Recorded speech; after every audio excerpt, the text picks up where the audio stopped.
नमस्ते, तपाईहरुलाई स्वागत छ नेपाल अनलाइन स्कुलमा। मेरो नाम चक्रबम हो र आज तपाईहरुको लागि मैले यहाँ इन्जिनियरिङ म्याथमेटिक्स लिएर उपस्थित भएको छु। हामी यता सिभिल इन्जिनियरिङ र मेकानिकल इन्जिनियरिङ अन्तर्गत पर्ने म्याथमेटिक्सको पहिलो सेमेस्टरमा कुन कुराहरु पढ्नुपर्छ, कुन युनिटहरु पढ्नुपर्छ र कुन च्याप्टरहरु पढ्नुपर्छ त्यसको इन्ट्रोडक्सन सहित आज हामी सिलेबस ओभरभ्यूको बारेमा छलफल गर्नेछौं। अब सुरु गरौं। हामीसँग इन्जिनियरिङ म्याथमेटिक्स पार्ट 1 मा चाहिँ टोटल 4 वटा युनिट रहेको छ। Unit 1 limit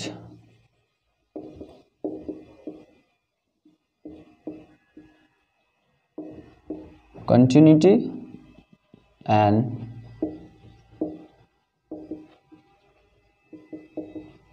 derivative. Second unit is integration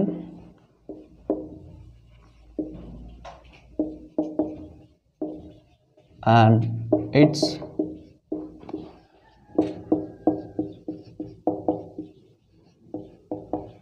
application. Third unit is plane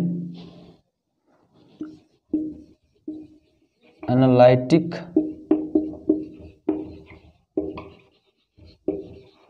geometry and last unit is vector calculus.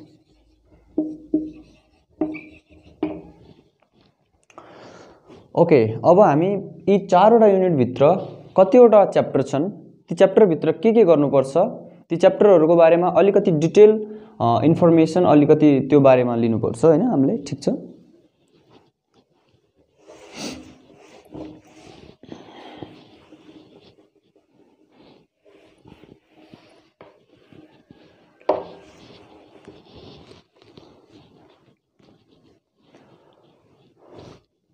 Unit 1 भित्र चाहिँ हाम्रो टोटल कुल मिलाएर 9 वटा च्याप्टर रहेको छ र अब ती 9 वटा च्याप्टरहरुको बारेमा सर्ट डिस्क्रिप्सन, तिनीहरुको डेफिनेसन, तिनीहरुको एक्सप्लेनेसन र अलिकति एक्जाम्पलका साथ तिनीहरुलाई बुझ्ने कोसिस गरौं।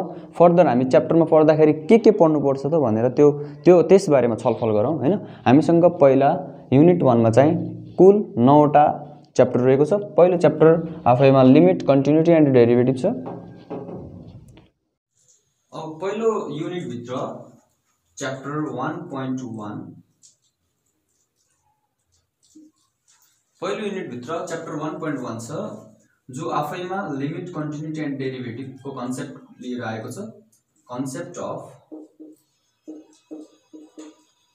के त एउटा लिमिट, अर्को कन्टिन्युटी, अर्को डेरिभेटिभ।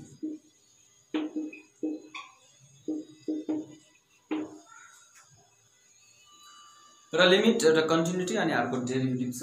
अब हामी पहिलो युनिट भित्र पहिलो च्याप्टरमा लिमिट, कन्टिन्युटी एन्ड डेरिभेटिभ भनेको के पढ्ने छौं त फर्दर क्लास सुरु गर्दाखेरि त्यसको बारेमा बुझौं। ओके, लिमिट भनेको के हो? लिमिट भनेको हामीले सुन्दै आएका छौं हैन। लिमिट भनेको सीमा भन्नुहुन्छ नि, यो लिमिट भन्दा बाहिर नजा भनेर हाम्रो ठुला बडा मान्छेहरुले भन्नुहुन्छ, गाली गर्दाखेरि, हप्काउँदाखेरि अथवा सिकाउँदाखेरि। त्यही हो लिमिट भनेको। केही कुराको पनि बाउन्ड्री, क्लोज्ड बाउन्ड्री, जस भित्र चाहिँ त्यो भ्यालु चाहिँ त्यो भित्र फिक्स हुन्छ, त्यो भन्दा बाहिर जान नसकोस्। फर एक्जाम्पल जस्तै यो मेरो घरको बाउन्ड्री छ, यहाँ मेरो घर छ। मैले मेरो घरको करेसाबारी, त्यहाँ बारीहरु यताउति, त्यो जम्मै मैले घरको बाउन्ड्री भित्र मात्रै लगाउन पाउँछु, बाउन्ड्री भित्र मात्रै सीमित हुन्छ। यो कुरालाई हामीले एउटा लोकल ल्याङ्ग्वेजमा त्यसलाई हामीले लिमिट भनेर बुझ्नुपर्छ। म्याथमेटिकली लिमिट भनेको के हो भने कुनै नम्बर कतातिर गइराछ, जस्तै 2.00001 भन्नु र 2 भन्नु एउटै हुन्छ, किनकि लिमिटको भाषामा चाहिँ अलिकति फरक हो। यो 2.0001 चाहिँ 2 चाहिँ होइन नि त एक्ज्याक्टली हैन। त्यही भएर यिनीहरु लेख्दाखेरि 2 लेखिए पनि कुनै अक्षर कतातिर गइरहेछ, कुनै न्युमेरिक भ्याल्यु कतातिर गइरहेछ भन्नेको चाहिँ म्याथमेटिकल्ली हामीले यसरी डु गर्न सक्छौँ। यसको बारेमा डिटेल हामी च्याप्टरमा पढ्दै गरौँला। यसलाई नोटेसन कसरी गर्दछन् भन्दाखेरि limit x tends to some variable f of x,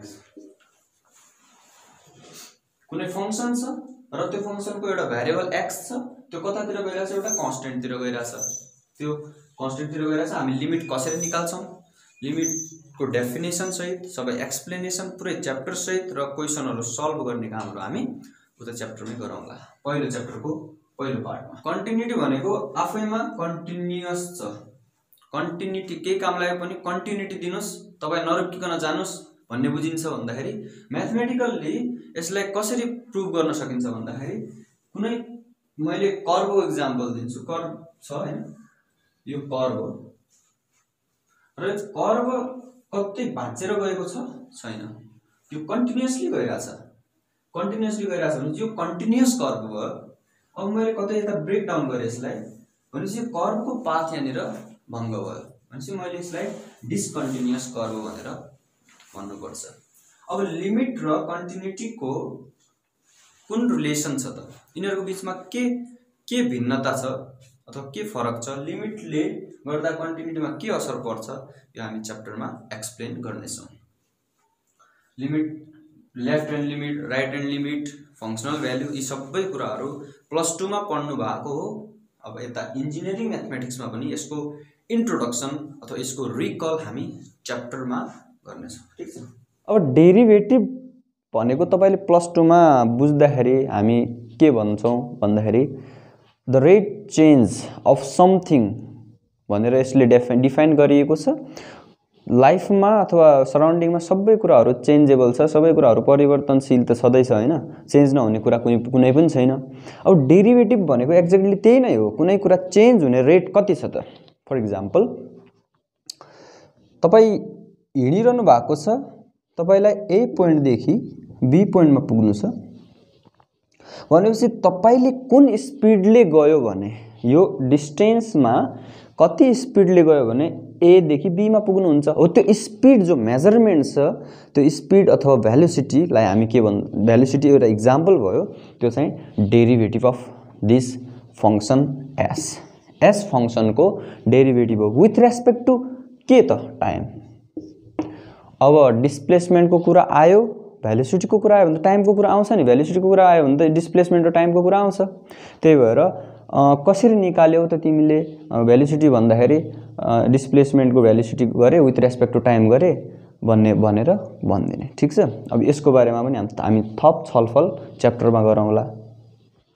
okay, limit, continuity and डेरिभेटिभको हामी कन्सेप्ट बुझ्यौं, यिनीहरुको एक्जाम्पल पनि दियौं। अब यसको बारेमा यसका क्वेशनहरु सल्भ गर्ने, कहाँ समस्या आउँछ, यिनीहरु सबै हामी च्याप्टरमा गर्नेछौं। Higher order derivative introduction part भएकाले म छिटो गइरहेछु, उता च्याप्टरमा चाहिँ तपाईहरुलाई कन्सेप्ट क्लियर हुने गरी बताउँछु, त्यस्तो टेन्सन लिनुपर्ने कुरा छैन है। ठीक छ। ओके, अब हायर अर्डर डेरिभेटिभ, डेरिभेटिभको बारेमा हामीले भर्खरै बुझ्यौं। डेरिभेटिभ भनेको केही कुरा चेन्ज हुने गति, कति छिटो चेन्ज भइराछ त कुनै अब्जेक्ट, के को आधारमा चेन्ज भइराछ त, के को अन्डरमा चेन्ज भइराछ त भन्ने डेरिभेटिभ बुझ्यौं। अब हायर अर्डर भन्नाले, हायर भनेको के त, हायर भनेको माथिल्लो तहको हो, आफूभन्दा माथिल्लो तहको। डेरिभेटिभको त्यो सिम्पल डेरिभेटिभ भन्दा के माथिको होला नि त हो, त्यो हायर अर्डर डेरिभेटिभको हामी एक्सप्लेन गर्छौं। For example higher order derivative भन्नाले मैले अघि नै एक्जाम्पल लिइसके, डिस्प्लेसमेन्ट एस छ र त्यो डिस्प्लेसमेन्टलाई मैले टाइमको रेस्पेक्टमा डिफरेन्शिएट गरे विथ रेस्पेक्ट टु टाइम। यसले के दिन्छ, भेलोसिटी दिन्छ। Velocity is rate change of displacement with respect to time भनेर हामीले पढ्या हो। Okay, the rate of change of displacement is known as velocity. यो त एउटा डेरिभेटिभ आयो, भेलोसिटी।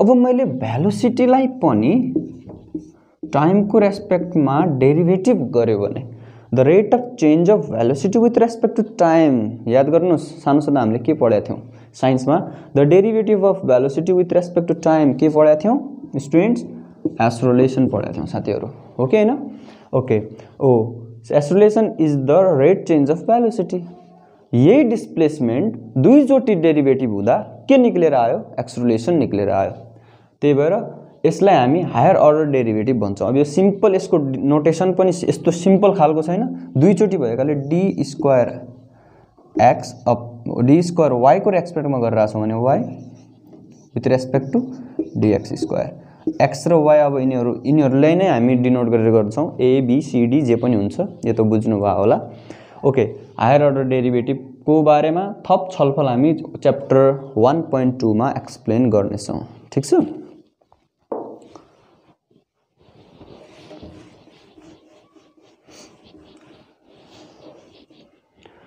एक्जाम पोइन्ट अफ भ्यूले पनि higher order derivative limit continuity and derivative भन्दा बढी इम्पोर्टेन्ट छ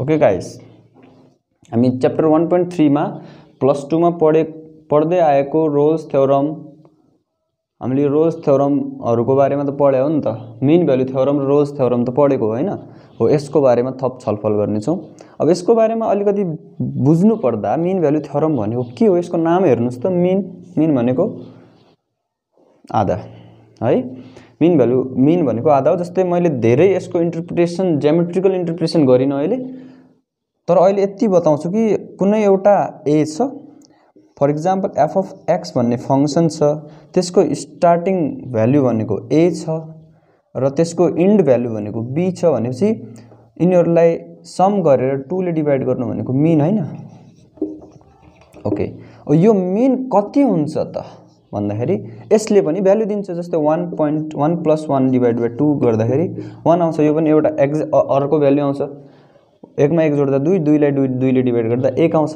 भनेपछि यसले एउटा कुनै भ्यालु दियो होला सी यो ए र बी पोइन्ट को बीचमा एउटा युनिक भ्यालु होला त्यो सी यसको बारेमा हामी च्याप्टरमा छलफल गर्ने छौं ग्राफमा देखाउँदाखेरि एउटा मैले फंक्सन लिए f of x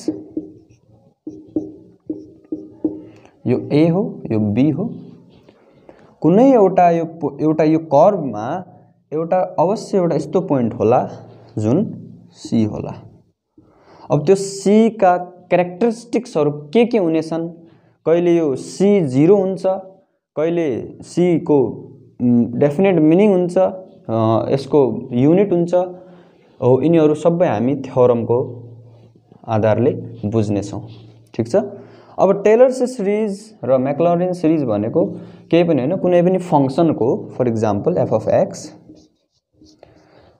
एक्सपेन्सन हो फंक्सनको एक्सपेन्सन sin x को एक्सपेन्सन cos x को एक्सपेन्सन हो यी फंक्सनहरुको एक्सपेन्सन हामी कसरी गर्ने त्यो पढ्ने छौं सबै 1.3 च्याप्टर भित्र थ्योरमहरु मीन भ्यालु थ्योरमहरु र सिरिजहरुको बारेमा हामी सबै 1.3 मा पढ्ने छौं यो पनि इम्पोर्टेन्ट च्याप्टर हो है गाइस यसको हामी डिटेल उता पढ्ने छौं विथ फुल कन्सेप्ट ओके यो पनि एकदम वेल नोन युनिट हो वेल नोन च्याप्टर हो यो टर्महरु भनेको दुईटै हामीले बुझेको टर्महरु हो +2 मा पढ्दाखेरि एल हस्पिटल किन युज हुन्छ इन्डिटरमिनेट फर्म भनेको के हो यो हामीले बुझिसकेको कुरा तै पनि हामी यो भित्र के पढ्ने छौं भन्दाखेरि अब एल हस्पिटल रुल भनेको छ लिमिट निकाल्दाखेरि चाहिने कुरा हो जुन चाहिँ कुनै लिमिटहरु निकाल्न गाह्रो भयो कुनै लिमिटहरु 0/0 फर्ममा छ इन्फिनिटी बाइ इन्फिनिटी फर्ममा छ भनेपछि त्यस्ता फंक्सनहरुको for example limit x tends to 0 f of x upon g of x यस्तो फर्मको छ र यो f of x र g of x लाई दुईटै चाहिँ यस्तो फर्महरुमा आउँछ अथवा इन्फिनिटी बाइ इन्फिनिटी इन दुईटै फर्ममा आउँछ भनेपछि त्यतिबेला हामी यो फंक्सनहरुको डेरिभेटिभ निकाल्छौं र लिमिट त्यस्ताको त्यस्तै हुन्छ। अब मैले यता धेरै भन्यो भने बुझिदैन, तर यो चाहिँ यस्तो फर्म हो भनेर बुझ्ने। ठीक छ, कुनै लिमिट छ जुन लिमिट चाहिँ 0/0 फर्म र इन्फिनिटी फर्मको छ भनेपछि त्यसलाई सल्भ गर्नको लागि, त्यसलाई इजी बनाउनको लागि हामी त्यो लिमिटमा चाहिँ यस्तो गरिदिने गर्छौँ। जस्तै यसको डेरिभेटिभ गरेर यहाँ राखिदिने, यसको डेरिभेटिभ गरेर यहाँ राखिदिने, फेरि पनि सल्भ भएन भनेपछि फेरि पनि एल हस्पिटल रुल लाउने। त्यो रुलको नाम के हो? एल हस्पिटल रुल हो। इन्डिटर्मिनेट फर्म भनेको यो फर्म हो जसलाई हामी डिटरमाइनै गर्न सक्दैनौँ। 0/0 को भ्याल्यु कति हुन्छ त थाहा छैन। इन्फिनिटी फर्महरू इन्फिनिटी के हुन्छ थाहा छैन। हो, यस्तो इन्डिटरमाइन्ड कुराहरूलाई हामी इन्डिटर्मिनेट फर्म भन्छौँ। इन्डिटर्मिनेट फर्महरू के छन्, कतिवटा छन्, कसरी इन्डिटर्मिनेट फर्म बन्छ, त्यो प्लस एल हस्पिटल रुलको युज इन लिमिट, यिनीहरू दुईटैको कुरामा हामी एक्सप्लेन गर्नेछौँ इन द च्याप्टर 1.4।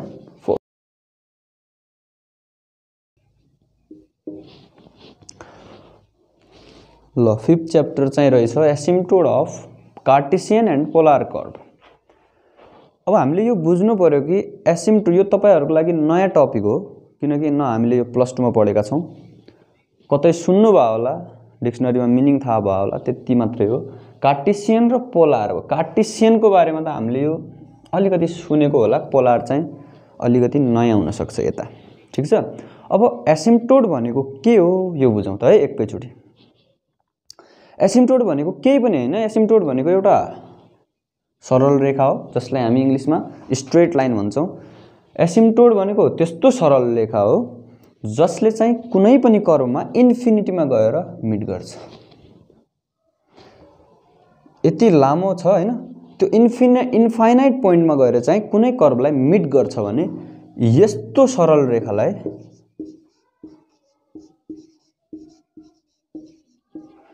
सरल रेखालाई हामी के भन्छौं? एसिम्प्टोड भन्छौं।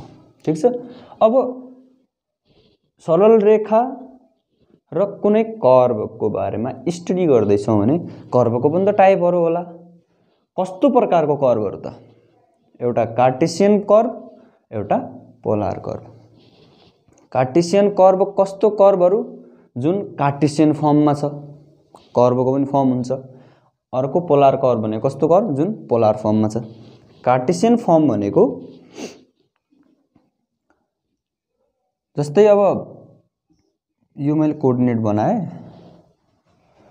कार्टेसियन फर्म भनेको म यता x गए, यता y छ, x युनिट यता, y युनिट यता आयो भने मैले यहाँ x, y पोइन्ट गरे। अब यताबाट कर्व गयो र यो कर्व कुन फर्ममा आउनेछ? xy को फर्ममा हुनेछ। यसले x कोअर्डिनेट र y कोअर्डिनेटलाई डिफाइन गर्नेछ भनेपछि यस्ता कर्वहरुलाई हामी के कर्व भन्छौं? कार्टेसियन कर्व भन्छौं है। अब मैले यसलाई रब गरे, यो ओरिजिन हो है, यसलाई रब गरे। अब मैले कुनै थीटा एंगल बनाएर एउटा लाइन गइराछ, कति टाढा? r डिस्टेन्स टाढा। यहाँदेखि r हो र कुन एंगलले? थीटा एंगलले गइराछ भने यहाँ एउटा पोइन्ट लोकेट होला नि त, अघि जस्तै x र y गए जस्तै यहाँ हुन्छ भनेपछि r, थीटा। यो पोइन्टको नाम चाहिँ r, थीटा हो। यहाँबाट कुनै कर्व गइराछ भने यो कर्व उही हो कर्व, एउटै कर्वलाई कार्टेसियन फर्म र पोलार फर्ममा लेख्न सकिन्छ। यति बुझ्नुस् है। हो, अब यिनीहरुको बारेमा प्लस एसिम्प्टोड, यिनीहरुको एसिम्प्टोड के हो भन्ने कुराहरु हामी कता पढ्ने छौं? 1.5 च्याप्टरमा। अब तिनीहरुको एक्जाम्पल कहाँ प्रब्लम छ तिनीहरुलाई सल्भ गर्ने कुराहरु हामी च्याप्टरमा पढौँला। अहिलेलाई यति बुझौं। ल, कार्टेसियन र पोलार कर्वको बारेमा त हामीले अहिले भर्खरै बुझ्यौं, जुन चाहिँ एसिम्प्टोड निकाल्दाखेरि एसिम्प्टोड कसरी निकाल्नु त्यो च्याप्टरमा 1.5 मा त्यो बुझिसकेको हुनेछौं र 1.6 सुरु भयो। ठीक छ, अब त्यो कर्वहरु मैले कार्टेसियन कर्व र पोलार कर्वलाई मैले एउटै मान्दिए, कार्टेसियन फर्मको र पोलार कर्व फर्म चाहिँ यो हो भनेर मान्दिए। ठीक छ, अब त्यसको प्याडल इक्वेसन भनेको के त? अब यो फर एक्जाम्पल मैले रेडियल फर्ममा छ, यो पोलार फर्ममा छ। यहाँदेखि जुन थीटा एंगल बनाएको छ यसले त्यहाँदेखि अब हामीले प्यारलल इक्वेसन के हो त इन दुईको बिचको रिलेसन भनेर बुझ्नु पर्दाखेरि यहाँदेखि मैले परपेन्डिकुलर ड्र गर्ने कहाँदेखि यो कर्वदेखि y equals to F of X यो फङ्सनै त हो नि यो कर्वदेखि मैले ड्र गर्ने यहाँदेखि पनि यो आरदेखि पनि परपेन्डिकुलर ड्र गर्ने आर सिटादेखि पनि अनि यो कर्वदेखि पनि तल परपेन्डिकुलर ड्र गर्ने अब यो परपेन्डिकुलरलाई हामीले के भन्ने p यो डिस्टेन्सलाई यहाँदेखिको यो रिलेसनलाई मैले के भन्नुपर्छ p भन्नुपर्छ ठीक छ अब नयाँ कुरा इन्ट्रोड्युस भयो नि त यता p यो डिस्टेन्सको इक्वेसन आयो नि त अब यता कुनै कुराको पनि इक्वेसन हुन्छ है कुनै कुराको पनि यो कर्वसँग रिलेटेड छ नि त इक्वेसन हुन्छ अब रिलेसन बिट्विन p r र थीटा यसलाई प्यारलल इक्वेसन भन्छ इन द पोलर फर्म अनि कार्टेसियन फर्ममा x, y हो सजिलो छ यसको पूरा थ्योरी पूरा डेरिवेसन एक्जाम्पल प्रब्लम सबै हामी parallel equation to Cartesian and polar कर्वमा पढ्नेछौँ व्हिच इज च्याप्टर नम्बर 1.6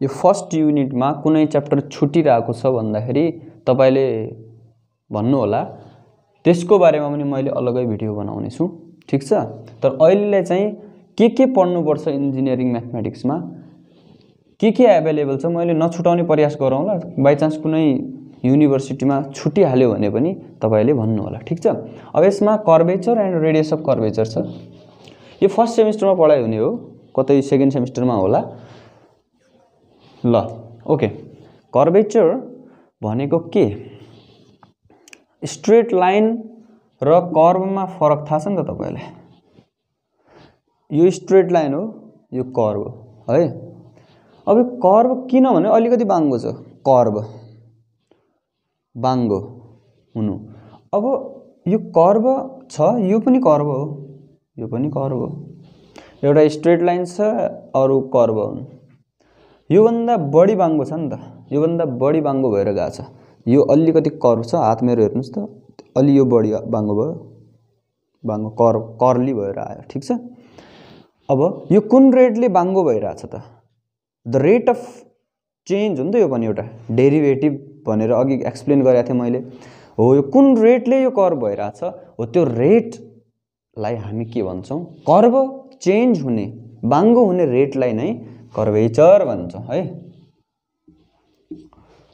त्यसलाई हामी के भन्छौँ कर्वेचर अब यहाँ चाहिँ त्यति मैले एक्सप्लेन गरेर भन्न पनि सक्दैन तपाईहरुले पनि केही बुझ्नुहुन्न ठीक छ तर पनि यसको कन्सेप्ट चाहिँ यही हो त्यसको रेटलाई हामी के भन्छौँ कर्वेचर भन्छौँ अब रेडियस अफ कर्वेचर रेडियस भनेको त थाहा होला नि त सर्कलमा यहाँदेखिको डिस्टेन्स यो रेडियस हो त्यस्तै गरी यो कर्व चाहिँ अब बाङ्गो भइरहेछ यहाँदेखि हैन कर्व भइरहेछ भने यहीँदेखि यसरी डाइरेक्सन चेन्ज गर्न सुरु गर्छ के यो शार्प नलिकन त्यहीँदेखि चाहिँ यसले बाङ्गो गर्न सुरु हुन्छ त्यो रेडियस चाहिँ हामी रेडियस अफ कर्वेचर भयो फर इक्जाम्पल यसमा यो अब यो आफै गोलो छ यसको जताबाट हेर्दा पनि यसको रेट एउटै देखिने भएकाले सेम रेट जति सेम रेट छ त्यति जोड्ने कुराहरुलाई हामी रेडियस भन्छौं radius of curvature circle radius of curvature radius of curvature अब यसको रेडियस चाहिँ इन्फाइनाइट हुन्छ ठीक छ स्ट्रेट लाइनको रेडियस कति हुन्छ इन्फाइनाइट पोइन्टमा गएर मिट हुन्छ यसको बारेमा पढ्ने छौं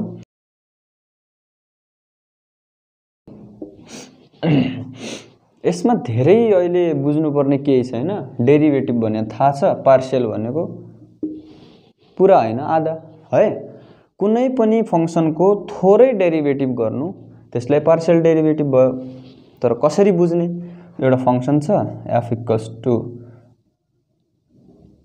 f of x equals to y यो फंक्सन छ यो y केमा डिपेन्ड छ x मा तर कुनै फंक्सन छ f of x, y equals to z यसमा कतिवटा भेरिएबल छन्? दुईवटा कुरामा डिपेन्डेन्ट छ नि त यो जेड।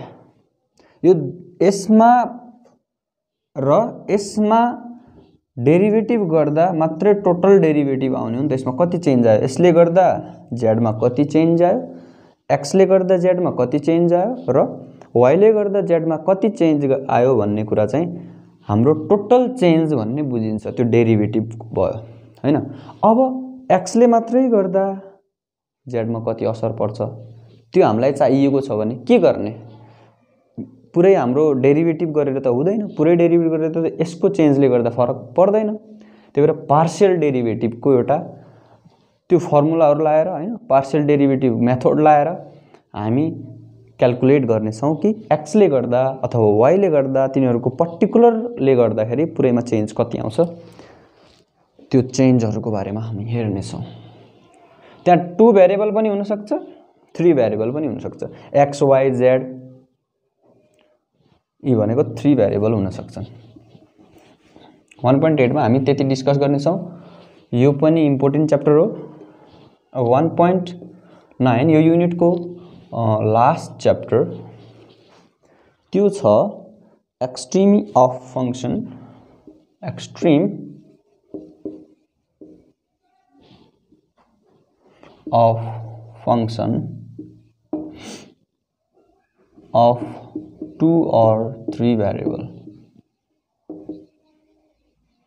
ठीक छ, सेम हो। अब यहाँ पनि 2-3 भेरिएबलको कुरा गर्छौँ। एक्सट्रिम भनेको के त?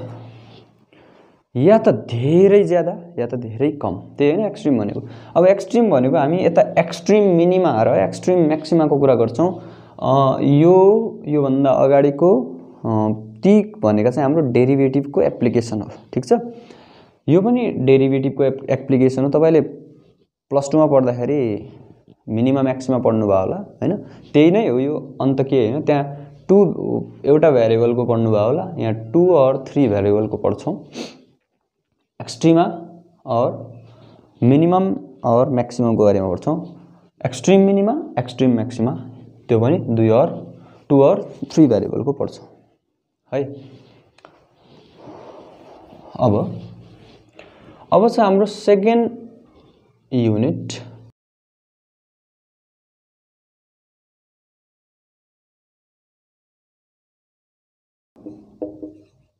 ठीक छ, अब पहिलो च्याप्टरमा त हामी इन्टिग्रेसन जे बारेमा पढेका थियौँ त्यसको रिकल गर्नेछौँ, रिभ्यू गर्नेछौँ, फेरि हेर्नेछौँ है।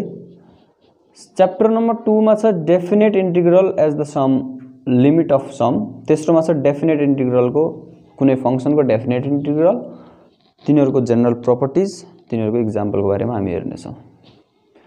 इन्टिग्रेसन भनेको के हो यो बुझौँ है त साथीहरू। +2 मा इन्टिग्रेसन पढ्दाखेरि यो साइन धेरै देख्नुभयो होला, यो इन्टिग्रेसन साइन हो। के हो त इन्टिग्रेसन भनेको भन्दाखेरि तपाईहरुलाई बुझाउने कोसिस गर्छु म। इन्टिग्रेसन भनेको केही पनि हैन, त्यो एकट्टा हुनु हो। समान कति एक्युमुलेट भइराछ, कुनै पनि चीजहरु कति छिटो एक्युमुलेट भइराछ त्यो हाम्रो इन्टिग्रेसनले मेजर गर्दछ। जस्तै अब सेकेन्ड च्याप्टरमै छ definite integral of function as the limit of sum. फंक्शनको लिमिट निकाल्ने छौं प्रत्येक, अनि तिनीहरुलाई चाहिँ हामी जोड्ने काम गर्छौं भने त्यो सम हेर्नुस् न, सम यही भनेको इन्टिग्रल हो, इन्टिग्रेसन हो। पहिलो च्याप्टरमा हामी इन्टिग्रेसनको रिकल गर्ने छौं, +2 मा जे पढ्यौं। सेकेन्ड च्याप्टरमा चाहिँ हामी डेफिनेट इन्टिग्रलको एउटा बेसिक कन्सेप्टको बारेमा पढ्ने छौं। डेफिनेट इन्टिग्रल भनेको यता 0 या 1 यस्तै यस्तै आउँछ भनेपछि 0 टु इन्फिनिटी, 0 टु 1 यस्तो कुराहरुले बन्डेड भएको छ कुनै इन्टिग्रेसन इन्टिग्रल भनेपछि त्यसलाई हामी इन्डेफिनेट इन्टिग्रल भन्दछौं। ठीक छ। अब त्यो डेफिनेट इन्टिग्रलको कन्सेप्ट कहाँबाट आएको भन्दाखेरि कुनै कुराहरुको सम हो भन्ने कुराबाट आउँछ भने त्यसको बारेमा हामी च्याप्टर 2.2 मा पढ्दछौं। 2.1 मा त हाम्रो रिकल मात्र भयो। यसमा पनि यो कति छ 1-2 आवरको कति छ त्यो पनि 1-2 आवर लिनु नै पर्ने हुन्छ। इक्जाम्पलहरु गर्दाखेरि टाइम लाग्छ। अनि 2.3 मा चाहिँ डेफिनेट इन्टिग्रल नै हो। तर लिमिट अफ समको कन्सेप्टमा बसेर केही फर्मुलाको युज गरेर तिनीहरूको प्रपर्टिजहरू पनि हुन्छ। जस्तै प्रपर्टिज के हुन्छ भन्दाखेरि अहिले अलिकति इक्जाम्पल दिन्छु। ए टु बी कुनै फङ्सन गइरहेछ, यसको इन्टिग्रल निकाल्नु छ भनेपछि हामी यसलाई यदि बी देखि ए मा त्यो गइरहेछ त्यसको लिमिटिङ भ्यालुहरू भनेपछि यता माइनस हुन्छ, यसको लिमिट हुन्छ। यसको यो फङ्सन भयो। मैले भन्न खोजेको चाहिँ के हो भन्दाखेरि ए टु बी छ यसको लिमिट भ्यालुहरू भनेपछि यसको प्रपर्टी यस्तो टाइपको हुन्छ भन्न खोजे। जस्तै यो फङ्सन छ, यता चाहिँ नेगेटिभ साइन आएर यो चेन्ज हुन्छ भन्न खोज्यो। साइन नेगेटिभ राख्ने अनि यिनीहरू चाहिँ बी को ठाउँमा ए को ठाउँमा बी गर्ने फङ्सन जस्ताको त्यस्तै दुईटै भनेको एउटै हो। पहिला हामी हेरौँ इम्प्रोपर इन्टिग्रल। त्यस्तो इन्टिग्रल हो जुन चाहिँ कम्प्लिट छैन, प्रपर छैन। जस्तै फर इक्जाम्पल कस्तो कस्तो हामी डेफिनेट इन्टिग्रेसनहरूको ए देखि बी गइरहेछ एफ अफ एक्स। कुन कुन केस होला यो डेफिनेट इन्टिग्रलको एउटा एक्ज्याक्ट भ्यालु नआउने कुन कुन केस होला? एउटा त यो केस भयो कि यो ए र बी दुवै कति छ? इन्फिनिटी छ। यसले कस्तो देखाउँछ भनेपछि इन्फिनिटी टु इन्फिनिटी। ठिक छ, एउटा केस भयो, त्यो इम्प्रोपर इन्टिग्रल टाइपको भयो। अर्को चाहिँ यिनीहरू डेफिनेट छ, ए र बी डेफिनेट छ, तर यो फङ्सनल भ्यालु चाहिँ आफू यसले दिने भ्यालुहरू चाहिँ यो ए र बी को बाउन्ड्री भन्दा बाहिर छ। फर इक्जाम्पल ए बी भन्दा यो फङ्सनल भ्यालु चाहिँ आफैमा आउट अफ कन्ट्रोल छ, इन्फिनिटी दिइरहेछ भनेपछि यो चाहिँ हाम्रो इम्प्रोपर इन्टिग्रल भित्र आउँछ।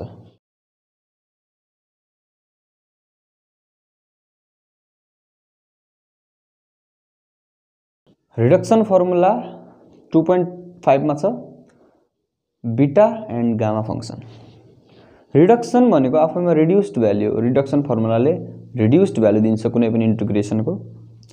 बीटा भनेको कुनै पनि फङ्सनलाई इन्टिग्रेसनको रूपमा लेखिदिने, त्यसको फर्मुला हुन्छ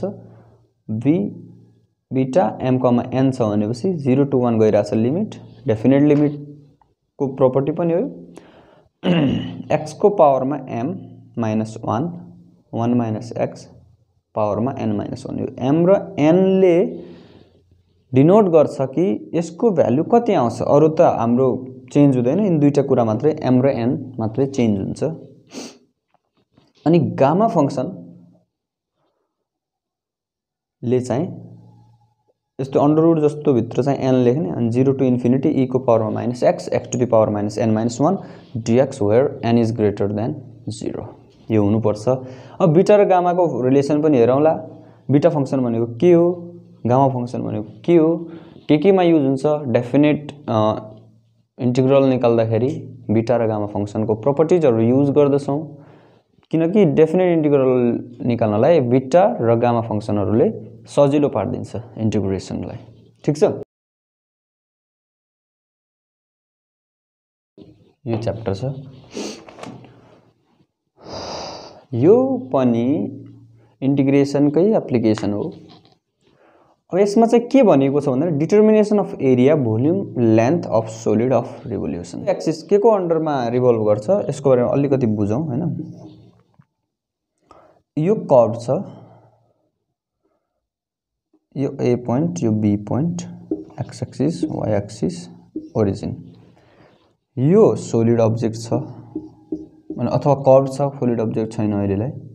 यो कर्भलाई मैले हेर्नुस् त, यो कर्भलाई मैले एक्स एक्सिसको अराउन्डमा रोटेट गरेँ। यो एक्स एक्सिस छ नि त, यो कर्भ छ, कर्भलाई मैले एक्स एक्सिसको अराउन्डमा रोटेट गरेँ भनेपछि के बन्छ यसले? यो रोटेट गर्दाखेरि इमेजिन गर्न सक्नुहुन्छ यो स्फियरको एउटा पार्ट जस्तो हो नि त यो। यसलाई रोटेट गर्दाखेरि यस्तो रोटेट गर्दाखेरि के बन्यो, एउटा यस्तो घुमेर यो स्फियर बन्यो। ठीक छ। अब यसले कति भोल्युम ओगटेको छ, यसको लेन्थ कति हो, यसको सर्फेस एरिया कति हो, हामी सबै सोलिडहरुको रिभोल्युसन हुँदाखेरि कति एरिया, कति भोल्युम, कति लेन्थ छ त्यो हामी क्याल्कुलेट गर्छौं with the help of integration. ठीक छ। कार्टेशियन कर्वको डबल इन्टिग्रेसनको बारेमा हामी पढ्नुपर्छ। सिंगल इन्टिग्रेसन, यो डबल इन्टिग्रेसन। ठीक छ। 0 to 1 0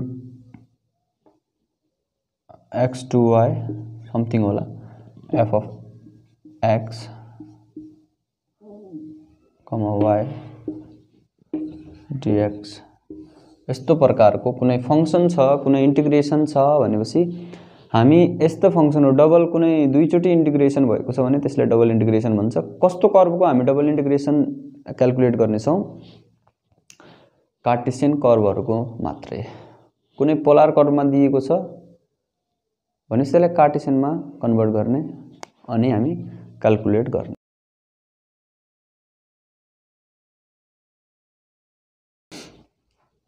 अब कोअर्डिनेटको transformation, translation and rotation. Translation पनि गर्ने अनि रोटेसन पनि गर्ने। जस्तै मेरो यो ओरिजिन हो, यो एक्स एक्सिस हो, यो वाई एक्सिस हो, यता चाहिँ मैले एक्स कमा वाई भन्ने कोअर्डिनेट छ। अब ट्रान्सलेसन भनेको चाहिँ के हो भन्दाखेरि ओरिजिनलाई त्यही यो ओरिजिनको पोइन्ट चाहिँ चेन्ज गर्ने, ट्रान्सलेसन भनेको चाहिँ ओरिजिनको पोइन्ट चाहिँ चेन्ज गर्ने, यो एक्सिस एक्स एक्सिस अथवा वाई एक्सिस चाहिँ सेम राख्ने। जस्तै अब अगाडि चाहिँ यो कुरा नगरौँ। जस्तै फर इक्जाम्पल ओरिजिन यहाँ छ है, अब मैले ओरिजिन यहाँ राखिदियो भने वाई एक्सिस त यहाँ आउँछ नि अनि एक्स एक्सिस यहाँ आउँछ। ओरिजिन नयाँ ओरिजिन निकालेपछि कोअर्डिनेट एक्स कमा वाई पनि यहाँ त चेन्ज भयो। यो हामी ट्रान्सलेसनमा पढ्छौं। रोटेसनमा चाहिँ तपाईको ओरिजिन त्यही राख्ने, यो एक्सिसलाई मात्र रोटेट गर्ने। यता मैले एक्स एक्सिस ल्याए, वाई एक्सिस कता जाला, यता अभियसली यता जानेछ। जति छ 90 डिग्रीको फरक छ, पहिला 90 डिग्रीको फरक छ भने अब पछि पनि 90 डिग्रीकै फरक हुने हो नि त। त्यही भएर ट्रान्सलेसन अनि रोटेसन यिनीहरुको बारेमा हामी पढ्ने छौं पहिलो च्याप्टरमै प्लेन एनालाइटिक जियोमेट्रीमा। ठीक छ। ओके, कोनिक सेक्सन भनेको कुनै कोनको सेक्सनलाई एउटा प्लेनले कसरी काट्छ र काटिसकेपछि कस्तो कस्तो फिगरहरु आउँछ। कहिले सर्किल आउँछ, कहिले इलिप्स आउँछ, कहिले प्याराबोला आउँछ, कहिले हाइपरबोला आउँछ। यो के हो, यो के पढ्नुपर्छ यिनीहरुको बारेमा, यो सबै हामी कोनिक सेक्सनमा पढ्ने छौं। कुनै पनि कोनलाई कसरी डिटरमाइन गर्न सकिन्छ, कसरी देखाउन सकिन्छ, यिनीहरुलाई काटेपछि के आकृति बन्दछ, यो सबै हामी कोनिक सेक्सन भित्र पढ्ने छौं। यो केही पनि हैन, कोनिक सेक्सन पढिसकेपछि यति कुरा थाहा हुन्छ कि हामीलाई कुन फिगरको सेन्ट्रल हुन्छ, त्यो कुन कोनिक सेक्सनको सेन्ट्रल पोइन्ट हुन्छ। जस्तै सर्किलको सेन्टर छ अनि हाइपरबोलाको पनि सेन्टर हुन्छ। सेन्टर के हो, कसरी मेजर गरिन्छ, कसरी डिटरमाइन गरिन्छ, यिनीहरु कुन फर्ममा हुन्छ, के गरेपछि यिनीहरुको सेन्टर पत्ता लगाउन सकिन्छ, के आकृतिको सेन्टर हुँदैन, कस्तो कोनिक सेक्सनको सेन्टर हुँदैन, सेन्टर हुनुको लागि क्राइटेरिया के हो, यी सबै कुराहरु हामी यो च्याप्टरमा पढ्ने छौं। अब प्लेन एनालाइटिक जियोमेट्री भित्र हामी यति नै पढ्ने छौं।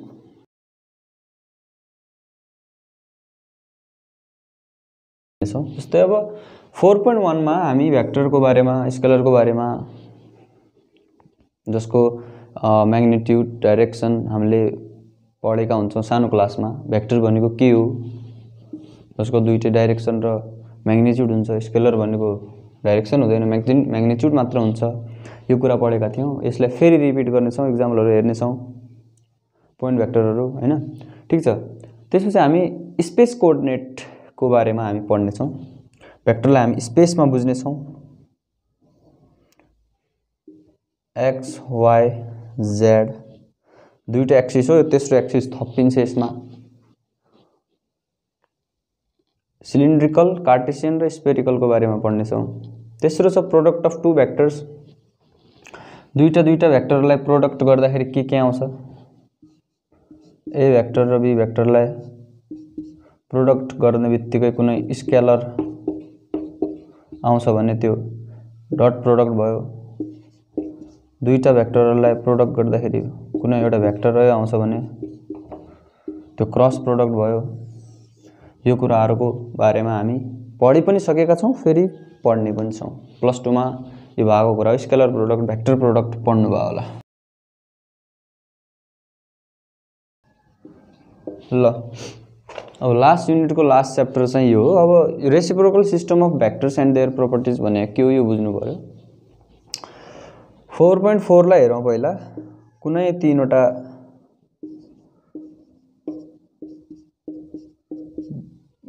भेक्टरको एउटा सेट छ र कुनै तीनवटा भेक्टरको अर्को सेट छ